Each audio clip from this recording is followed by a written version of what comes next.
Hey everyone, it's Mark. I want to ask a quick question today of my law enforcement people. And it's something that's been kind of perplexing me for the last few years, and we've seen it come out in several incidents over the past several years. And my question to you is, when did we change from the whole concept of shoot at what you know, not what you think? And by that I mean, from the start of my career in 1992, firearms training, it was always hammered into you, shoot at what you know, not what you think.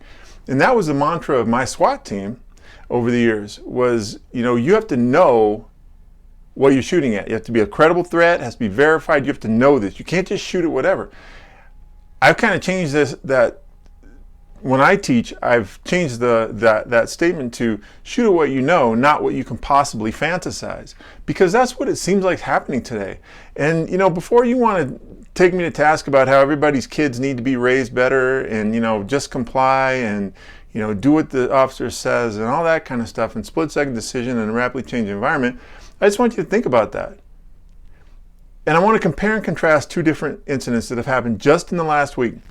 First one being in Columbus, Ohio, with the officer that shot Micaiah Bryant when she was about to stab another girl during a fight, and the incident that happened in Virginia with Isaiah Brown being shot by a deputy on a domestic call. Okay, so let's think about that real quick. First one, the officer got on scene, saw everybody running around, very chaotic situation, and saw the young lady carrying a knife running after another person. That started him to think. He drew his gun because he thought he saw a knife. And then when she turned and went towards the girl in pink to stab her, he took action. Okay, that was shooting at what you know, not what you think or what you can possibly fantasize. Now, Virginia, the deputy goes to deal with Isaiah Brown. Let's not worry about that he gave him a ride home earlier and all that stuff. Let's talk about the situation. Isaiah Brown is on the phone. He's talking to dispatch or somebody else at that time, but he's on the phone with dispatch. He gave conflicting information that he had a gun, didn't have a gun. Deputy got on scene. Deputy starts giving the commands, and he actually says over the radio he's got a gun to his head. Now, what could that possibly be? A telephone.